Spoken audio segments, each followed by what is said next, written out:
Hello বন্ধুরা, welcome to my YouTube channel Mom and Son 95। আশা করি তোমরা সকলে ভালো আছো। আমিও তোমাদের আশীর্বাদে খুব ভালো আছি। আজ অক্ষয় তৃতীয়া উপলক্ষে এই যে আমরা আজ তিনজনে বেরিয়েছি। একটু ইচ্ছা আজকে একটু খাওয়া দাওয়া করতে যাব রেস্টুরেন্টে। এই যে বেরিয়েছি, এটা হচ্ছে কালনা কলেজ।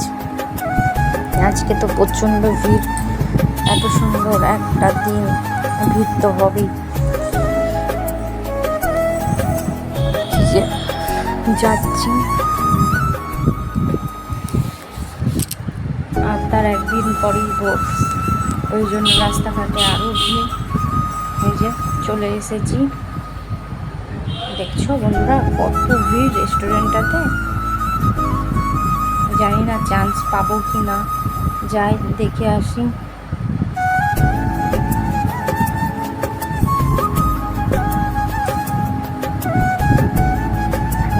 ভেতরে যাচ্ছি, বাপ দেখো পুরো ফুল, একদম ফুল ভিড়। এখানে আর কি পাওয়াই যাবে না এখন। তা যাই হোক, আলটিমেট পরে একটু পেলাম সিট, তো বসে আছি, খাবারের জন্য ওয়েট করছি। অনেকক্ষণ হলো অর্ডার দিয়েছি।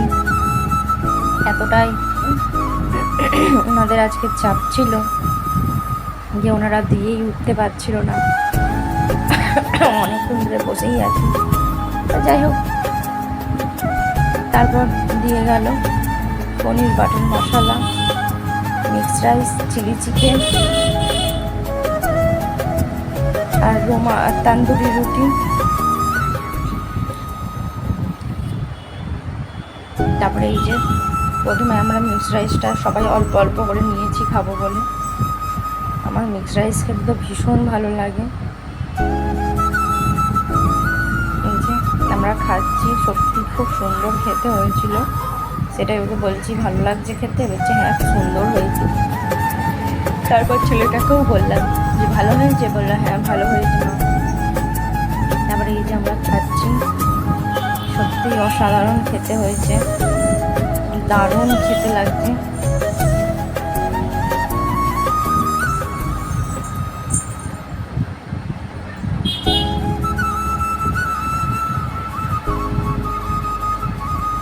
তারপরে এই যে ছেলেটা মাখতে পারছে না, ওকে একটু মেখে দিলাম।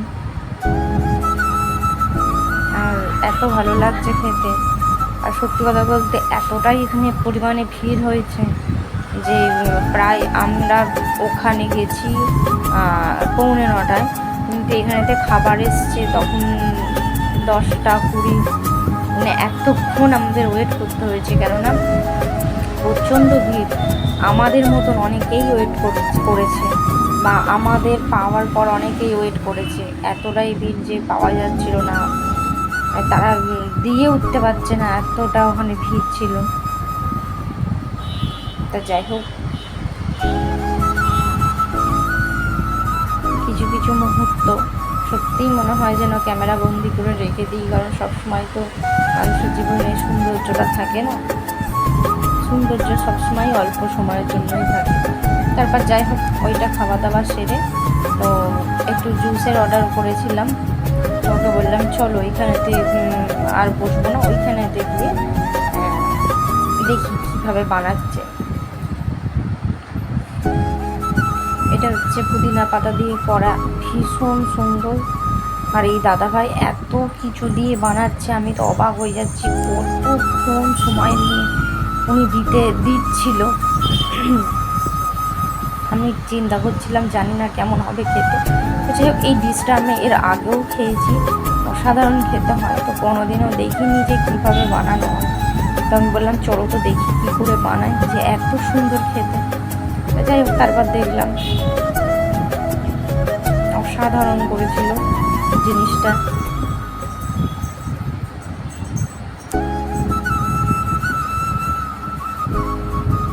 তারপরে এই দাদাভাই যে চেকে দেখছে, আমি চিন্তা করছি কী জানি কেমন হবে। তারপরে যাই হোক, যখন দিল তখন ভাবছি কী জানি কেমন হবে। এই যে ও নিল, আমিও নিলাম। তারপরে যাই হোক বসলাম, তারপরে এই যে খাচ্ছি, ও সত্যি দারুণ খেতে, দারুণ।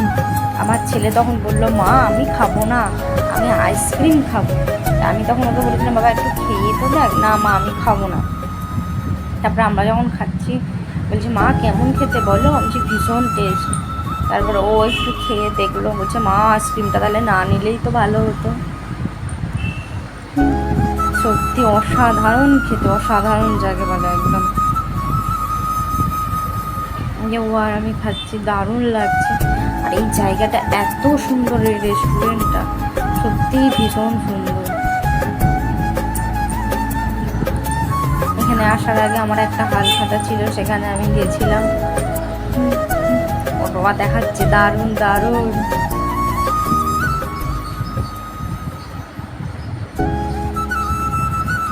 একটা পাতা মুখে পড়েছে, এই পুদিনা পাতাটা খানিকটা তুলসী পাতার মতন খেতে। আমি পুরো তুলসী পাতার মতন খেতে। তো যাই হোক, তারপর ও বললো চলো একটু আইসক্রিম খাই। চলো, গরম পড়াতে তো খাওয়া হয়নি, একটু আইসক্রিমটাই খাই। আইসক্রিমটাও খেতে ভীষণ ভালো ছিল। তারপর যাই হোক, অনেকক্ষণ থাকার পর এই যে আবার শেষমেশ বাড়ির দিকে রওনা দিচ্ছি।